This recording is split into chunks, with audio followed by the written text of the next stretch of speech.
Chapter number 6 start कर रहे हैं हम सर। क्या? Life processes. Sir life process में चार चीजें आपको बेसिकली पढ़नी है सर। कौन कौन सी पढ़नी है एक बार बताना। सुनो, यहाँ पे आपको क्या मिलेगा? न्यूट्रिशन मिलेगा सर। और क्या मिलेगा? रेस्पिरेशन की बात करेंगे सर। रेस्पिरेशन के बाद क्या आएगा? सर्कुलेशन भी आएगा। सर्कुलेशन और ट्रांसपोर्टेशन।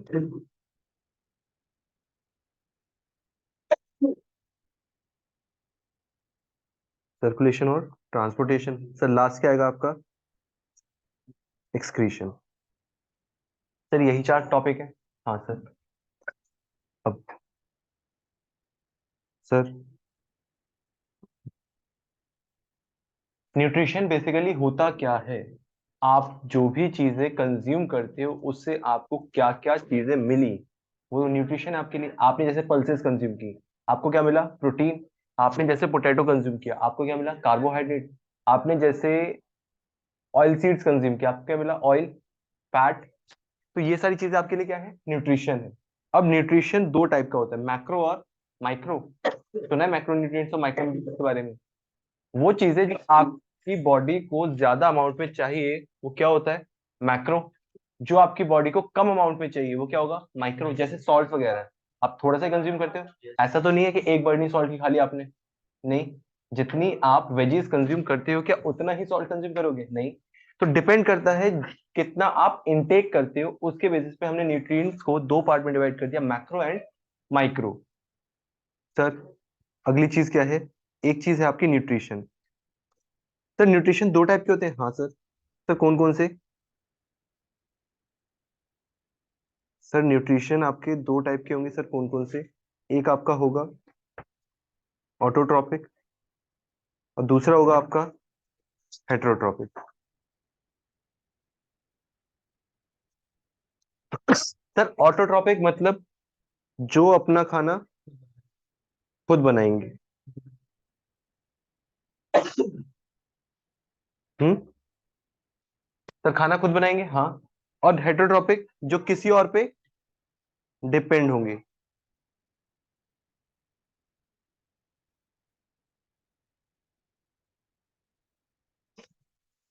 सर ये व्हाट्सएप वाली इंग्लिश है। सर जो खाना खुद बनाते हैं ऑटोट्रॉपिक है। हाँ सर, अच्छी बात है, खुद बनाते हैं, लेकिन खुद भी कैसे बना रहे हैं? जैसे आपकी मम्मी खुद खाना बनाती है, आप उन पर डिपेंड होते हो खाने खाने के लिए? ऐसी बात नहीं है। जब आप एनवायरमेंट से कोई रॉ मटेरियल कंज्यूम करके आप खाना बना रहे हो, खाने में बेसिकली क्या बना रहे हो? आप कोई ग्लूकोज बना रहे हो, C6H12O6। आप कोई प्रोटीन सिंथेसाइज कर रहे हो, उस केस में आपका बोला जाएगा कि वो ऑटोट्रॉपिक है। तो सर ऑटोट्रॉपिक है कौन वो बता दो।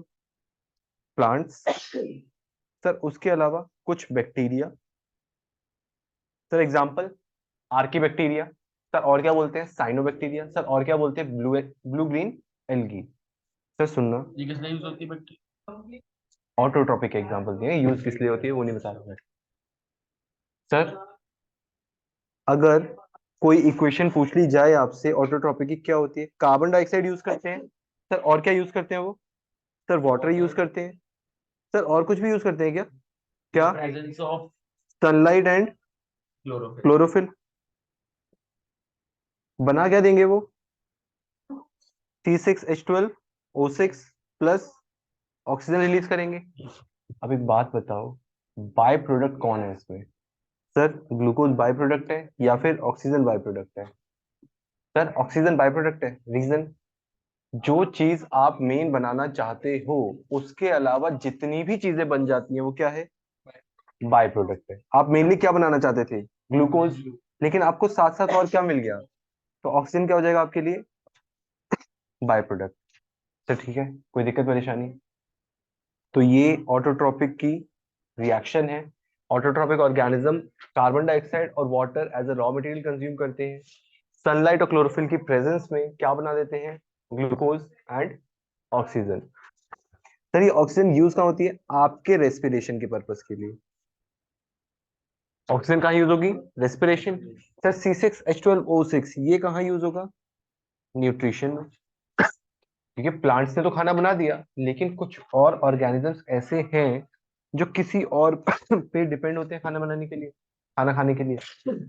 जैसे प्लांट्स को कौन कंज्यूम करता है? हर्बीवोर्स। हर्बीवोर्स को कौन कंज्यूम करता है? कार्निवोर्स को कौन कंज्यूम करता है? ओमनीवोर्स। Top carnivores. सबसे पहले कौन आएगा? प्रोड्यूसर। उसके बाद कौन आएगा? Primary consumer. फिर कौन आएगा? सेकेंडरी। फिर क्या आएगा? Tertiary consumer. सर ये चीजें आपने और कहीं भी पढ़ी है? चैप्टर नंबर 15 जहाँ पे आप आर एनवायरमेंट पढ़ते हो, वहां सेम चीजें रिपीट होती है, तो वहां पे हम इन डिटेल डिस्कस करेंगे इस चीज को। अभी के लिए ऑटोट्रॉपिक क्लियर हुआ, हेटरोट्रॉपिक क्लियर हुआ। आपकी मम्मा खाना खुद बना रही है, ऑटोट्रॉपिक है हेटरोट्रॉपिक है? हेटरोट्रॉपिक है। सर क्यों? क्योंकि वो प्लांट पे डिपेंड है खाना बनाने के लिए, या फिर एनिमल पे डिपेंड है? जो ऑक्टोपस खाता है वो एनिमल पे डिपेंड है। हाँ सर।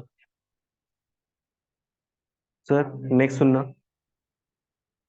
प्लांट्स जो खाना खुद बनाते हैं उस प्रोसेस को हम क्या बोलते हैं? फोटोसिंथेसिस। सर फोटोसिंथेसिस में हुआ क्या? कार्बन डाइऑक्साइड और water in the presence of sunlight and chlorophyll क्या दे देते हैं? किचन ऑफ प्लांट कौन है? लीफ। साइट ऑफ फोटोसिंथेसिस कौन है? क्लोरोप्लास्ट। दो अलग अलग चीजें। किचन ऑफ प्लांट कौन है? लीफ। साइट फॉर फोटोसिंथेसिस कौन है? क्लोरोप्लास्ट। सर सनलाइट को ट्रैप कौन करता है? क्लोरोप्लास्ट ही ट्रैप करता है, क्योंकि क्लोरोप्लास्ट में ही क्या होती है? क्लोरोफिल होती है। सर ठीक है, कोई बात नहीं। They are the site of photosynthesis and present in leaves. They contain green colored pigment that traps the solar sun. Sir बेकार की चीजें, एनर्जी ट्रैप करता है। हाँ ये चीजें डिस्कस कर ली हमने, कोई दिक्कत परेशानी? सर समझ कुछ भी नहीं आया, लेकिन जिसको आ गया बहुत अच्छी बात है, जिसने समझने की कोशिश भी नहीं करी उसके लिए भी अच्छी बात है, क्योंकि 12 दिन बाद पेपर हो जाएंगे। सर स्टोमेटा, स्टोमेटा क्या होता है? Tiny pores. जैसे अगर आप लीफ की बात करते हो, लीफ पे कुछ इस तरीके के स्ट्रक्चर्स होते हैं। ये क्या होते हैं आपके? Guard cells. ये जो बीच में पोर है इसे क्या बोलते हैं? Stomatal pore. यहाँ पे कुछ क्लोरोप्लास्ट होता है, इस तरीके की चीज पढ़ी है आपने? सर स्टोमेटा का डायग्राम इंपॉर्टेंट है, हाँ पढ़ लेना अच्छे से। Tiny pores present on the surface of the leaf. अब एक बात बताओ, सोच के बताना, लीफ के अपर साइड पे स्टोमेटा ज्यादा होगा या लोअर साइड पे स्टोमेटा ज्यादा होगा? अपर साइड पे, क्योंकि सनलाइट ट्रैप करनी है। हाँ ऑब्वियसली बात है, सब अपर साइड। लोअर साइड पे ज्यादा होते हैं। सर सनलाइट ट्रैप करनी है, अच्छी बात है, ऊपर होने चाहिए, लेकिन स्टोमेटा से वाटर लॉस भी होता है। अगर ऊपर की तरफ स्टोमेटा ज्यादा होंगे तो सनलाइट की वजह से वाटर लॉस ज्यादा हो जाएगा। इसलिए स्टोमेटा कहाँ है? नीचे की तरफ ज्यादा है, ताकि वाटर लॉस ज्यादा ना हो। ठीक है सर। तो जरूरी नहीं है एक चीज जो बेनिफिट दे रही हो वो हार्म नहीं पहुंचा सकती, हार्म भी पहुंचा सकती है। सर नेक्स्ट हेटरोट्रॉपिक समझ आ गया था? हेटरोट्रॉपिक में तीन कैटेगरी है, saprophytic, parasitic and holozoic. Sir saprophytic मतलब ऐसे ऑर्गेनिजम्स जो डेड एंड डिकेड ऑर्गेनिज्म पे फीड करते हैं। ऐसा होता है कुछ? हाँ सर यही होता है। जो organism dead and decade organism पे फीड करते हैं उन्हें हम क्या बोलते हैं? सैप्रोफाइट। और इस मोड ऑफ न्यूट्रिशन को क्या बोलते हैं? Saprophytic mode of. Sir example देना, जो आप खाते हो मशरूम। सर फंगी खाते हो, क्या कह रहे हो? हाँ बेसिकली मशरूम एक फंगस है। सर देखना, पैरासाइट। सर पैरासाइट कौन है? लिविंग होस्ट की बॉडी पे फीड करते हैं, हार्म पहुंचाते हैं हाँ, लेकिन क्या डेथ कॉज करते हैं उसकी? नहीं। एग्जाम्पल? एग्जाम्पल आप मॉस्किटो, लीच और टिक्स। डॉग्स के हो जाती है ना जू टाइप, जैसे आपके सर में जू होती है। हाँ सर जैसे क्या बोलते हैं? लाइस। टिक्स डॉग्स के लिए और आपके लिए, अगर आप इंसानों की कैटेगरी में आना चाहते हो तो आपके लिए भी टिक्स बोली जा सकती है, लेकिन हम बोलेंगे नहीं, फिर आपको बुरा लग जाएगा, फिर आप ऑफेंड हो जाओगे। सर कस्क्यूटा, अमरबेल देखी है? सर देखी नहीं है। हाँ, एक येलो कलर की पाउडर लाइक स्ट्रक्चर होता है, पतली सी, वो अगर आप किसी भी प्लांट पे डाल दो प्लांट सूख जाता है। सर ऐसा क्या? सारा न्यूट्रिशन क्योंकि प्लांट का न्यूट्रिशन कौन कंज्यूम कर रहा है अब? डॉडर, कस्क्यूटा। डॉडर, अमरबेल, कस्क्यूटा, तीनों एक ही के नाम है, अगर आ जाए तो लिख देना। सर नेक्स्ट क्या है आपका? होलोजोइक। ज्यादातर ऑर्गेनिज्म इस कैटेगरी में फॉल करते हैं। सर क्यों? क्योंकि वो कॉम्प्लेक्स फूड इंटेक करते हैं और उसे सिंपल में ब्रेक डाउन करते हैं। सर कॉम्प्लेक्स मतलब कार्ब्स, प्रोटीन्स, फैट्स कंज्यूम करेंगे और इन्हें कन्वर्ट कर देंगे किसमें? सिंपलर में। कार्बोहाइड्रेट कन्वर्ट होते हैं किसमें? Glucose and fructose. Protein convert होता है किसमें? Amino acids. फैट कन्वर्ट होता है किसमें? ग्लिसरॉल और फैटी एसिड्स।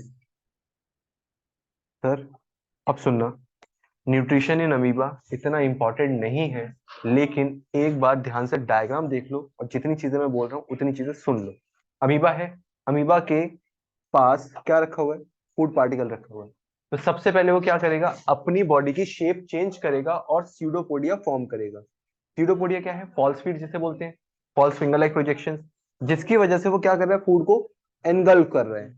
अब जब वो फूड एनगल्फ करता है, फूड के साथ में क्या बन जाता है? एक वैक्यूल, जिसे क्या बोलते हैं? Food vacuole. सर इतनी चीजें समझ आई? अमीबा था, अमीबा ने false feet like structure develop किया जिसे हमने क्या बोला? स्यूडोपोडिया। और उसने फूड को क्या कर लिया? एनगल्फ कर लिया। फूड को एनगल्फ करते टाइम उसके साथ साथ क्या बना? एक वैक्यूल, जिसे क्या बोलते हैं? Food vacuole. उसके बाद डाइजेशन होगा, उसमें से प्रोटीन जो भी उसके लिए बॉडी की रिक्वायरमेंट है वो सारी निकाल ली जाएगी। जो भी वेस्ट होगा वो बाद में एक्सक्रीट आउट कर दिया जाएगा। ठीक है, इतनी चीज समझ आई? क्या यही है न्यूट्रिशन नियम? हाँ, इससे ज्यादा इसमें कुछ नहीं पूछा जाता, लेकिन जो पूछा जाता है वो यहाँ आता है, nutrition in human being. Sir humans का न्यूट्रिशन जो है वो स्टार्ट कहाँ से हो जाता है? माउथ से। माउथ से। एंड कहाँ पे होता है न्यूट्रिशन? Rectum basically. अगर हम न्यूट्रिशन की पूरी बात करते हैं तो वो रेक्टम में जाके एंड होता है, लेकिन अगर हम न्यूट्रिशन की स्टेजेस डिवाइड कर दें जो कि होलोजोइक में होती हैं, सबसे पहले क्या होती है? Ingestion, then digestion, then absorption, then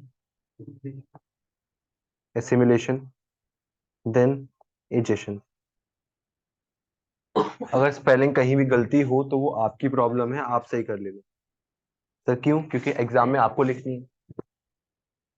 sir मैं फ्लो चार्ट की फॉर्म में सारी चीजें बताता जा रहा हूँ, ध्यान रखना। हो सकता है कि आपका फ्लो चार्ट ढंग से ना बने तो अभी मत बनाना, बाद में बना देना। चलो सर स्टार्ट करते हैं। फूड था, फूड एनगल्फ हुआ, किस ऑर्गन में गया? माउथ। माउथ में कुछ और प्रेजेंट है? हाँ सर, तीन चीजें हैं बेसिकली अगर देखा जाए। सबसे पहले टीथ। टीथ क्या करेंगे? Break down of food. Physical digestion लिख दो, समझ आ जाएगा ना? माउथ में क्या हुआ? Physical digestion. सर और क्या प्रेजेंट है वहां पे? Salivary gland. सलाइवरी ग्लैंड क्या करता है? सलाइवरी ग्लैंड क्या करेगा?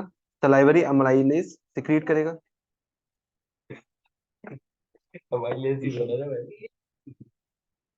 अमाइलेज में एस या जेड आता है, वो देख लेना, जेड ही आता है वैसे। सलाइवरी अमाइलेज सिक्रीट करेगा। सलाइवरी अमाइलेज फूड के साथ मिक्स होके क्या बना देगा? Convert food into fat. Food के साथ मिक्स होके क्या बना देता है? बोलस। बोलस। बोलस सर ये वर्ड आपको याद रखना है? नहीं, मैं बता रहा हूँ बस। सलाइवरी ग्लैंड क्या सिक्रीट करेगा? सलाइवरी अमाइलेज फूड के साथ मिक्स करके वो क्या बना देगा? बोलस। सर सलाइवरी अमाइलेज कुछ डाइजेस्ट भी करता है क्या? हाँ सर, क्या डाइजेस्ट करता है? स्टार्च। स्टार्च पक्का? यस। सलाइवरी अमाइलेज डाइजेस्ट करता है क्या? स्टार्च को। क्या डाइजेस्ट कर देता है या डाइजेशन स्टार्ट हो जाती है? स्टार्ट हो जाती है। फूड आया माउथ के अंदर, माउथ में फिजिकल डाइजेशन भी हुआ और केमिकल डाइजेशन भी हुआ। केमिकल डाइजेशन कौन करेगा? Salivary amylase. फिजिकल किसने की? टीथ ने। इतनी चीजें क्लियर हुई? माउथ के अंदर ये सारा काम हो गया। अब उसके बाद ये फूड शिफ्ट होगा सर कहाँ पे? ईसोफेगस। सर ईसोफेगस में क्या होता है? पेरिस्टाल्टिक मूवमेंट, ईसोफेगस में है peristaltic movement. Contraction and expansion of food pipe. Peristaltic movement. Sir peristaltic movement का मतलब क्या है? Rhythmic contraction and relaxation of the oesophagus. Oesophagus जो है वो कॉन्ट्रैक्ट होगा और रिलैक्स होगा, जिसकी वजह से फूड क्या होगा? ट्रांसफर कर दिया जाएगा। ईसोफेगस से कहाँ जाएगा सर? स्टमक में। यहाँ पे कुछ टीचर्स स्फिंक्टर नाम की चीज पढ़ाती हैं, लेकिन बोर्ड के पर्सपेक्टिव से इंपॉर्टेंट नहीं है इतना, लेकिन बुरा वक्त बता के नहीं आता। स्फिंक्टर होता क्या है? मस्कुलर ऑर्गन है जो कि एज अ फ्लैप काम करता है, जो फूड को वापस ईसोफेगस में आने नहीं देता नॉर्मल कंडीशंस में। वॉमिटिंग वगैरह होती है उस टाइम पे तो आता है ना फूड वापस, तो वो अलग है, वहां पे हम डिस्कस नहीं कर रहे। क्या मिलेगा आपको? एक स्फिंक्टर मिलेगा। स्फिंक्टर क्या करता है? बैकफ्लो ऑफ फूड प्रिवेंट करता है। अब वो ईसोफेगस टू स्टमक के बीच में भी होता है, स्टमक टू इंटेस्टाइन के बीच में भी होता है, तो याद रखनी चीजें।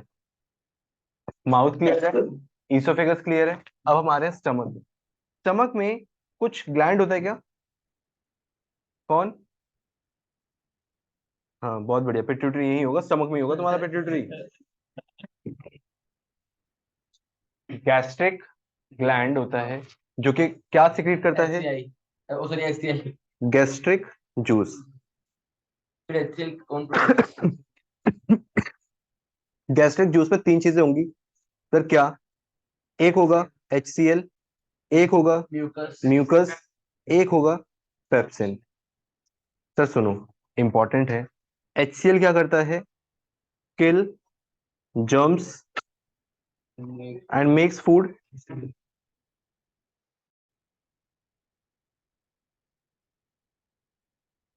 Make food acidic. सर ये दोनों फंक्शन HCl के क्लियर रहेंगे, हाँ। जैसे ही फूड एसिडिक हो जाता है, पेप्सिन काम करना शुरू कर देता है सर, क्या? Protein digestion. ठीक है हो रहा, दीवारें टूट रही हैं। हाँ ठीक। मैंने कहा पता नहीं चूहा sir protein digestion, protein digestion start कर रहा है कौन? पेप्सिन। बट याद रखना ये सिर्फ किस में होता है? क्या? एसिडिक मीडियम में। अगर मीडियम एसिडिक नहीं है तो पेप्सिन काम नहीं कर पाएगा। और हाँ, इसीलिए HCl है वहां पे। और HCl कोरोसिव है, हार्मफुल है, हमने एसिड बेस में पढ़ा था, स्ट्रॉन्ग एसिड है, बर्न कॉज कर सकता है, तो फिर प्रिवेंशन भी चाहिए उससे। तो उससे प्रिवेंट कौन करता है? Mucus. Prevent inner lining of stomach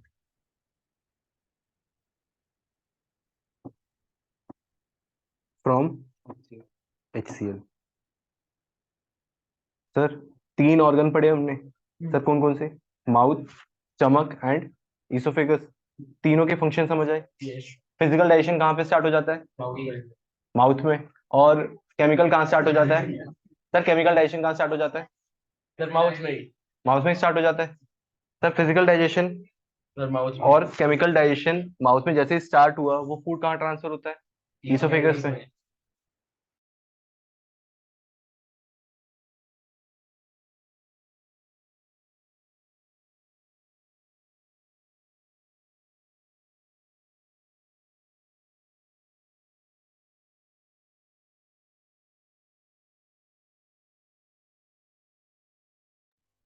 sir oesophagus के बाद कहाँ जाएगा? स्टमक में। इसोफेगस पे पेरिस्टाल्टिक मूवमेंट है, rhythmic contraction and relaxation. Sir stomach में गैस्ट्रिक जूस सिक्रीट हुआ है, गैस्ट्रिक जूस में तीन चीजें थी, HCl म्यूकस और पेप्सिन। HCl क्या कर रहा है? ऑब्वियस सी बात है, जब आप खाना खा रहे हो एनवायरमेंट में, एनवायरमेंट में बहुत सारी चीजें हैं जो आपकी बॉडी के लिए क्या है? हार्मफुल है, तो वो HCl क्या कर देता है? उन्हें किल कर देता है, जो कि आपकी एलिमेंट्री ट्रैक से जाती हैं उन चीजों को। पता चले कुछ का लॉजिक ही आ जाए कि हमने कोविड इंजेक्ट कर लिया अपनी बॉडी के अंदर, वो तो किल नहीं हो रहा कुछ भी। कोविड आपके पेट में थोड़ी गया है। सर अगला, सर स्टमक के बाद फूड कहाँ जाना चाहिए आपको क्या लगता है? Small intestine. Sir small intestine में फूड गया। स्मॉल इंटेस्टाइन में दो जगह से सिक्रीशन ऐड होता है सर, कहाँ कहाँ से? एक तो आएगा लिवर से, एक आएगा पैनक्रियाज से। लिवर से क्या सिक्रीट होता है? बाइल। लेकिन वो स्टोर कहाँ पे होता है?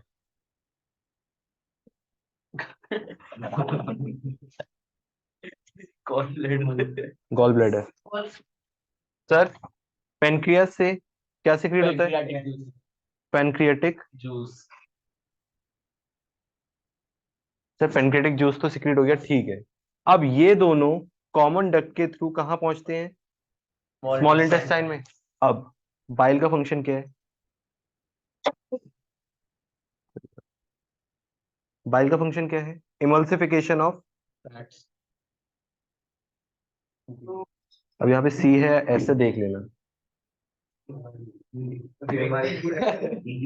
सर हिंदी में लिख दो।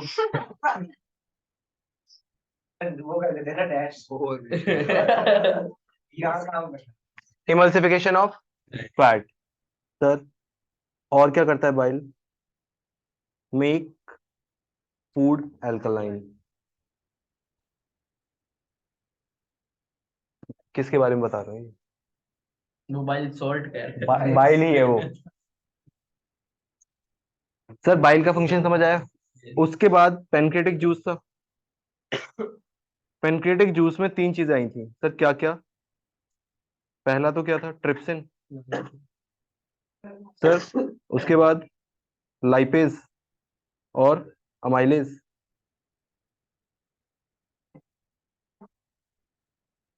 सर ट्रिप्सिन क्या करता है? Protein digestion.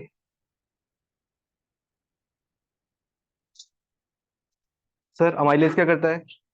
Carbohydrate digestion. Sir lipase क्या करता है? Fat digestion. अब मजे की बात है, यहाँ पे इंटेस्टाइन भी कुछ जूसेस सिक्रीट करती है, जिसे हम क्या बोलते हैं? Intestinal juices. इंटेस्टाइनल जूस में कन्वर्जन होता है सर किसका? प्रोटीन का। किस में? अमीनो एसिड्स में। सर कार्ब्स का। किस में? ग्लूकोज। सर फैट का। किस में? फैटी एसिड एंड या और ग्लिसरॉल।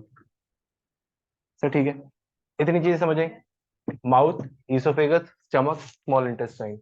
डाइजेशन कंप्लीट हो गया। कॉम्प्लेक्स फूड था, सिंपल में कन्वर्ट हो गया। तो हमारे दो प्रोसेस कंप्लीट हुए सर, कौन कौन से? एक तो इंजेशन, जब आपने फूड इनटेक किया। डाइजेशन, जब आपने कन्वर्ट कर दिया। नेक्स्ट क्या है? एब्जॉर्प्शन। अभी भी फूड कहाँ पड़ा हुआ है? स्मॉल इंटेस्टाइन में। डाइजेशन एंड कहाँ पे होता है? स्मॉल इंटेस्टाइन में। स्टार्ट कहाँ पे होता है? माउथ में। अगला स्टेप, एब्जॉर्प्शन स्टार्ट कहाँ से होता है? सर स्मॉल इंटेस्टाइन में।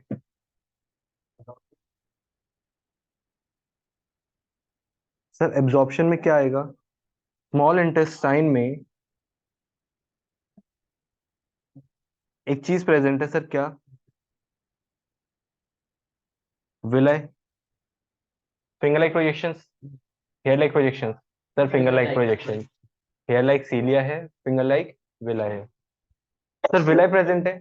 विलय क्या करते हैं? Increase the surface area for absorption.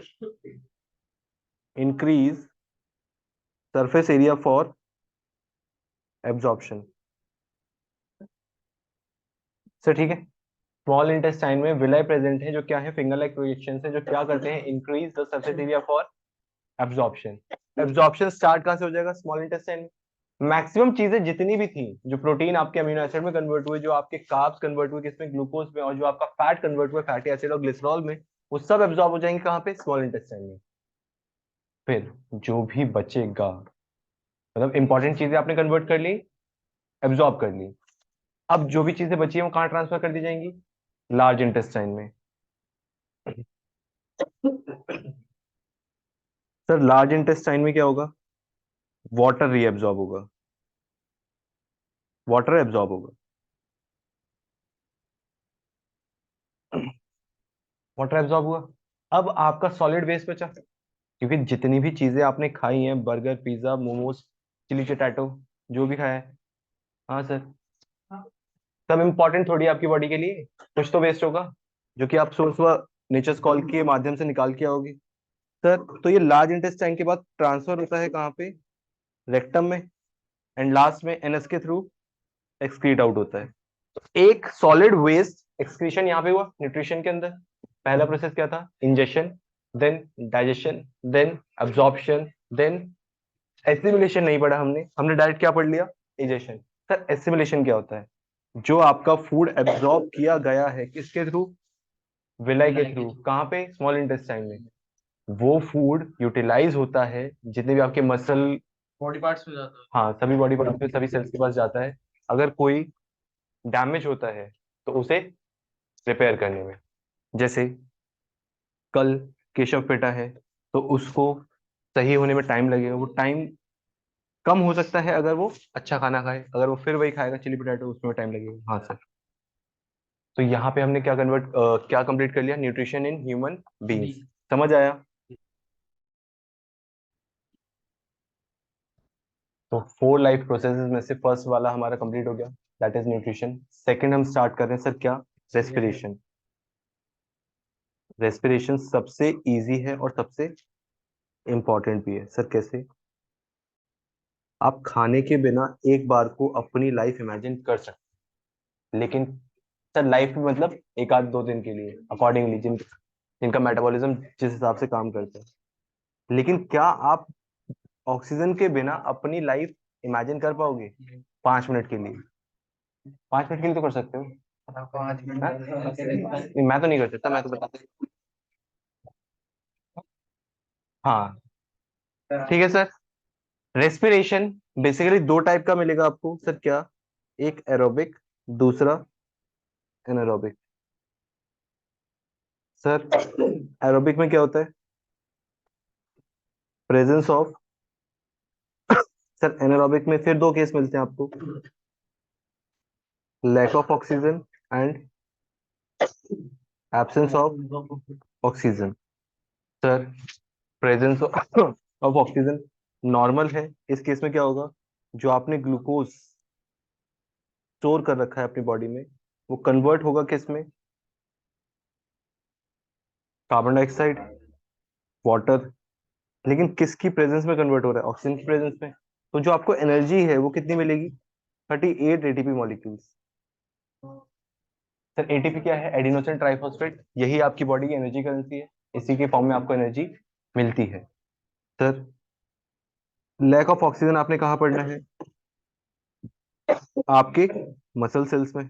और एब्सेंस ऑफ ऑक्सीजन आपने कहाँ पढ़ना है, सर यीस्ट के अंदर। सर मसल सेल्स में क्या होगा, C6H12O6 कन्वर्ट होगा किस में, लैक्टिक एसिड में, प्लस एनर्जी। सर एनर्जी कितनी मिलेगी, 2 एटीपी मॉलिक्यूल। एनर्जी का अमाउंट बहुत कम हो जाता है। सर ये इसमें क्या होगा, यहाँ पे कन्वर्जन होगा और क्या मिलेगा आपको, अल्कोहल, और अगर मोर स्पेसिफिकली बात करें तो इथेनॉल। इथेनॉल प्लस CO2 तो ऑब्वियस सी बात है निकलेगा ही। सर एनर्जी कितनी मिलेगी, 2 एटीपी मॉलिक्यूल। सर रेस्पिरेशन में दो पार्ट्स हैं, aerobic anaerobic. Aerobic in the presence of oxygen, anaerobic in the lack of oxygen और in the absence of oxygen. Presence of oxygen में इस तरीके से गवर्न करेगा, lack of oxygen and absence of oxygen. Sir ये diagram बनाने के लिए आ सकता है, हाँ।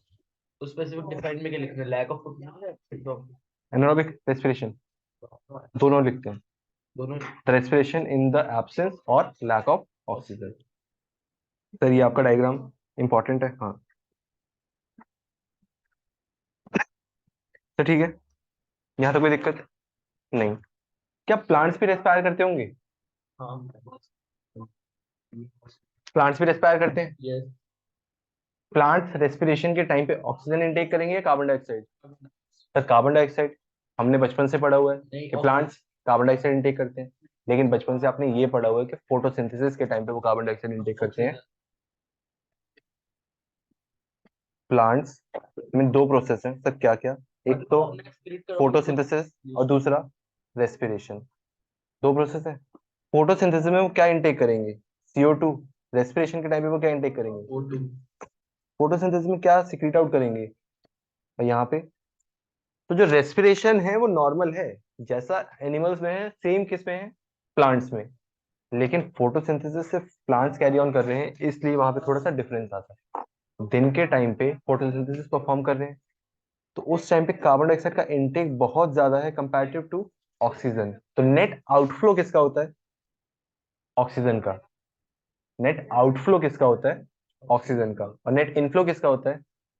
कार्बन डाइऑक्साइड का। तो आपको सिर्फ इतनी ही बातें बताएंगी कि प्लांट्स क्या लेते हैं, कार्बन डाइऑक्साइड, और छोड़ते क्या है?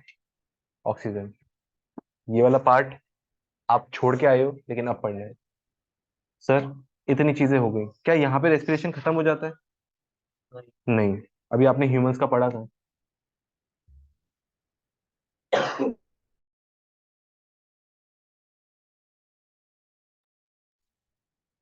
मैं ह्यूमंस का रेस्पिरेशन थोड़ा जल्दी बता रहा हूँ, आपको जहां डाउट हो पूछ लेना। सर सुनो, ह्यूमंस का रेस्पिरेशन स्टार्ट कहाँ से होता है? नेजल पैसेज से। गैसेस इनटेक करते हैं, फिर वो ट्रांसपोर्ट की जाती है सर कहाँ पे?